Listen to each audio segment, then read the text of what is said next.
வணக்கம் நண்பர்களே. முதலமைச்சர் விஜயை எதிர்கொள்றது எப்படி அப்படின்னு திமுகவில் செம்ம குழப்பமா இருக்கு.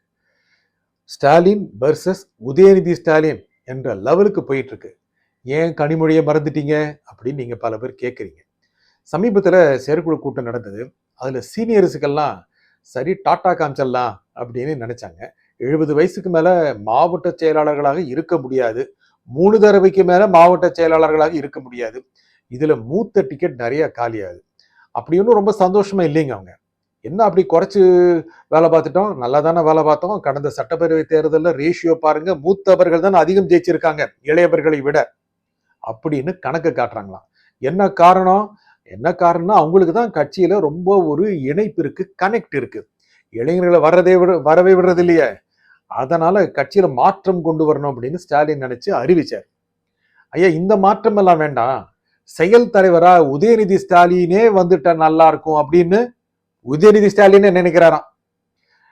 அவர் வந்தா, செயல் தலைவர் இருந்தா, அடுத்த ஒரு தேர்தல் வந்தா 5 வருஷம் கழிச்சு அவரு முதலமைச்சர் வேட்பாளரை வந்து ஆட்சிக்கு வர்றதற்கு நல்ல ஒரு பில்டப்பா இருக்கும் அப்படின்னு அவருடைய விருப்பம்னு சொல்றாங்க. அவ்வளவு சீக்கிரம்லாம் ஸ்டாலின் அவர்கள், மூத்தவரை சொல்றேன், ரிட்டையர் எல்லாம் ஆயிடக்கூடாது, ஒதுங்கிடக்கூடாது அப்படின்னு ரொம்ப மூத்த திமுகவினர் இருக்காங்கல்ல, மூத்த அமைச்சர்கள், முன்னாள் அமைச்சர்கள், இந்நாள் மூத்த எம்எல்ஏக்கள், அவங்க எல்லாம் அட்வைஸ் பண்றாங்களாம். ஒருவேளை திரு உதயநிதி ஸ்டாலினை செயல் தலைவரா ஆக்கிட்டா அப்புறம் மூத்தவருக்கு ஏதோ வேல்யூ இல்லாம போயிடும்.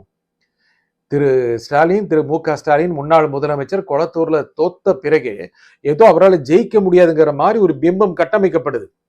என்னன்னா, இதை தாபேக்கா உருவாக்குறது மட்டும் இல்லாம திமுக காரங்களே அந்த மாதிரியான ஒரு மனநிலையில இருந்துடுறாங்க. இது ரொம்ப ஒரு தவறான விஷயங்க. ஏன்னா தோக்கறவங்க ஜெயிக்க மாட்டாங்கிறது இல்லை. ஏன்னா நிறைய பெரிய பெரிய தலைவர்கள்லாம் தோத்துட்டு மறுபடியும் ஆட்சிக்கு வந்திருக்காங்க. திரு ஸ்டாலினை சொல்றாரு கம்பேக் ஸ்பெஷலிஸ்ட் அப்படின்னு. அப்படின்னா கம்பேக் பண்றதுக்கு காலமாகும் போல இருக்கு, நிறைய நாள் ஆகும். இதுல என்னன்னா, திரு உதயநிதி ஸ்டாலினுடைய ஸ்டைல் ஆஃப் ஃபங்க்ஷனிங் நிறைய மூத்தவர்களுக்கு ஏற்புடையதாக இல்லை. அது என்ன ஏற்புடையதாக இல்லை, ரொம்ப டிப்ளமேட்டிக்கா பிடிக்கல. அவர் சட்டப்பேரவையில பேசுறது, முடிச்சுட்டு வந்து செய்தியாளர்கிட்ட பேசுறது எல்லாமே ஆக்கப்பூர்வமா இல்லை அப்படின்னு முன்னாள் மூத்த அமைச்சர்கள் எல்லாமே உள்ளார ஃபீல் பண்றாங்களாம். ஒரு பாயிண்ட் எடுத்து கொடுத்தோம், ஒரு ஸ்டாட்டிஸ்டிக் எடுத்து கொடுத்தோம், ஒரு தரவுகளை சொன்னோம், இப்படின்னு தங்களுடைய முன்னாள் ஆட்சியாளர்கள்ங்கிற கெத்தை காமிக்காம நக்கல் பண்றது, கேலி பண்றது, இன்னும் சொல்ல போனா ஆட்சியாளர்களை திட்டுறது, இது உதயநிதி ஸ்டாலினுடைய ஸ்டைலு. ஐயா, தேர்தலுக்கு முன்னாலதான் திமுக காரங்க விஜய் அவர்களையும் தாவேகாவினரையும் கடுமையா திட்டிகிட்டே இருந்தாங்க. கடுமையான சொற்களை பயன்படுத்தினாங்க. இதனால மக்கள் வெகுண்டு எழுந்து வைக்கணும் பாருங்க அப்படின்னு டாட்டா காமிச்சு வீட்டுக்கு அனுப்பிச்சிட்டாங்க. மறுபடியும் திட்டிட்டு இருந்தா மக்களுக்கு எப்படி இருக்கும்? மக்கள் எதுக்கு ஆட்சியில் அமர்த்திருக்காங்க நீங்கள திட்டுறதுக்கா? இல்ல, எப்படி ஆட்சி செய்யறாங்கன்னு பாக்குறதுக்கு மூத்தவர்கள், திமுகவுடைய மூத்தவர்கள் பாயிண்டா எடுத்து வைக்கிறாங்க. KN நேருவோ, ஏவா வேலுவோ, MRK பன்னீர்செல்வம் கூட அவங்க பாயிண்ட்ஸ் எடுத்து வைக்கிறாங்க. உதயநிதி அன்கோ அதுல அவருக்கு சார்பா இருக்கிறவங்க தான் கேலி, கிண்டல், வசவுகளை பயன்படுத்துவது, அதாவது வெளியே கூட கல்யாண வீடுகள்ல, நிகழ்ச்சிகள்ல இதெல்லாம் பயன்படுத்துறாங்க.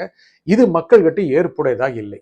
இவரையா செயல் தலைவராக்க போறீங்க அப்படின்னு மூத்த தலைவர்கள், திமுகவோட மூத்த தலைவர்கள் நிறைய பேர் திரு ஸ்டாலின் கிட்ட கேட்கறாங்க. ஸ்டாலின் கொஞ்சம் அந்த ஐடியாவை பிரேக் பண்ணி வச்சிருக்கிறாங்க. அப்படி கொடுத்துட்டாருன்னா திரு ஸ்டாலின் அடுத்த முதலமைச்சர் வேட்பாளர் இல்லை அப்படின்னு டிக்ளேர் பண்ற மாதிரி ஆயிரும். எவ்வளவு மூத்த அரசியல்வாதிங்க, கிட்டத்தட்ட 50 ஆண்டுகள் அனுபவம் கொண்டவர், அவ்வளவு இளம் வயதிலேயே அரசியலுக்கு வந்து அரசியலை நடத்தி கொண்டிருப்பவர், 5 ஆண்டுகள் முதலமைச்சராக இருந்தவர். அவர் அவ்வளவு சீக்கிரம்லாம் ஒதுக்க வேண்டிய அவசியம் இல்லை அப்படின்னு மூத்தவர் நினைக்கிறாங்களாம். இதுல கான்ஃபிளிக்ட் உள்ள ஓடிட்டு இருக்கு. சரி, இந்த விஜய் எப்படிதான் சமாளிக்கிறது அப்படின்னு ரொம்ப ரொம்ப கவலையா இருக்காங்க. இதுல திருமதி கனிமொழி தேர்தலுக்கு முன்னாலே சொன்னல அப்படின்னு எச்சரிக்கிறாங்களாம். கட்சி நிலைமை சரியில்லை, அணுகுமுறை சரியில்லை, நிர்வாகம் சரியில்லை அப்படின்னு ஏற்கனவே சொன்னதை நினைவுபடுத்துறாங்களாம்.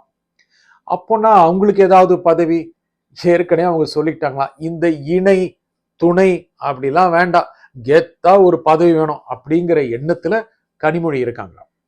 அவங்கதான் தேர்தல் முடிஞ்சவன சொன்னாங்கல்ல, இந்த கூட்டணி பிசினஸே கூடாது, தனியாக திமுக வளர வேண்டும், அதற்கான பல கணக்குகளை உருவாக்க வேண்டும் அப்படின்னு சொன்னாங்க.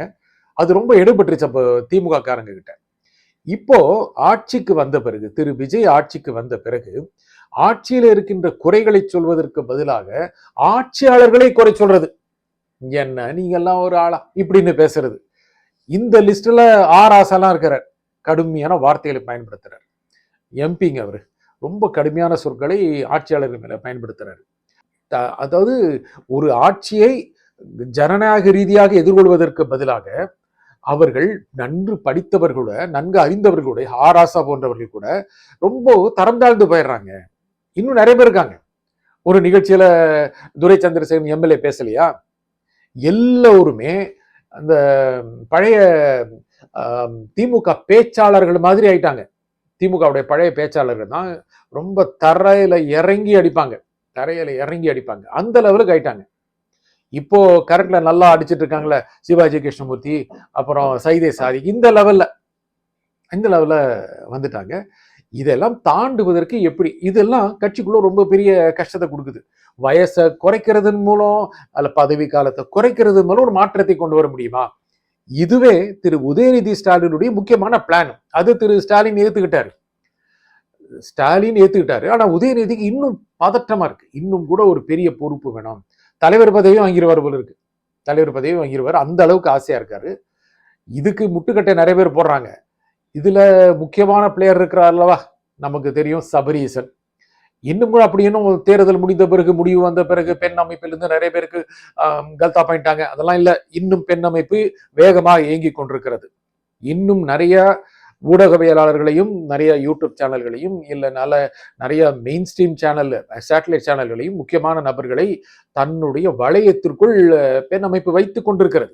அது பல அமைப்புகள் செய்யறதுதான். ஏன்னா இன்று ஒரு சமூக பேச்சு என்பதே சமூக வலைதளங்கள் மூலமாக நடக்குது. அரசியல் சொல்லாடல் நெரட்டிவ் சமூக வலைதளங்கள், சோசியல் மீடியா மூலம் நடக்குது. அகல தாவேகாவுக்கு முன்னுரிமை செய்கின்ற ரூட் அவங்க மேல பண்றாங்க, திமுகவுக்கு பெண் பண்றாங்கல்ல, அண்ணா திமுகவுக்கு தனியா ஒரு ஐடி டிபார்ட்மெண்ட் இருக்கு, பாஜக கேட்க வேண்டாம், எல்லாமே பண்ணிட்டு இருக்காங்க. அதுல சபரீசனும் மெயினா பிளே பண்றாரு. இப்போ என்ன பல்ஸ் பாக்குறது, இன்னைக்கு எப்படி போயிட்டு இருக்கு, இன்னைக்கு விஜயோடைய ரெஸ்பான்ஸ் எப்படி இருக்கு, அவருக்கு செல்வாக்கு எப்படி இருக்கு. விஜய் ரொம்ப கூலா இருக்காருங்க. அவரு மற்ற கட்சிகளுடைய கவலை எல்லாம் இல்லவே இல்லை. அவரு தன்னுடைய வேலையை சரியா செய்தா போதும் அப்படின்னு இருக்கிறாரு. புதிய அறிவிப்புகள்லாம் இருக்கு. முக்கியமாக மகளிருக்கு அடுத்த பொங்கல் முதல் ஆண்டுக்கு 3 சிலிண்டர்கள், கேஸ் சிலிண்டர்கள் இலவசமாக வழங்கப்படும் அப்படின்னு சொல்லியிருக்கிறாரு. அதே மாதிரி பயணங்கள், பேருந்து பயணத்தை பொறுத்த வரைக்கும் எக்ஸ்பிரஸ் பஸ், எல்எஸ்எஸ் இதுலேயுமே கூட மகளிருக்கு இலவசம். அதே மாதிரி மஃபிஷல் பஸ் மாவட்டங்களுக்கு இடையிலான அதில் கூட இலவசங்கிறது ஒரு பெரிய அறிவிப்பு. இதெல்லாம் சொல்லிட்டே இருக்கிறார். அப்புறம் பரந்தூரில் விமான நிலையம் இல்லை. இது மகா முடிவு. தன்னுடைய வழியில போயிட்டே இருக்காருங்க. திமுக தான் இது எப்படி தடுக்கிறது, இது எப்படி முடக்கிறது, இது என்ன சொன்னால் நல்லா இருக்கும் இப்படின்னு போயிட்டு இருக்காங்க. கட்சிக்குள்ள இன்னும் கூட ஒரு தெளிவு வரல. ஒரு மூத்த கட்சி தெளிவாக நடைபோட்டு ஒரு சிறந்த எதிர்கட்சியாக விளங்குவதாக இருந்தால் சிறப்பாக இருக்கும். இல்லை முட்டுக்கட்டை தான் போடுவோம் என்று திமுக நினைத்தால் ரொம்ப சிரமம். நன்றி, வணக்கம்.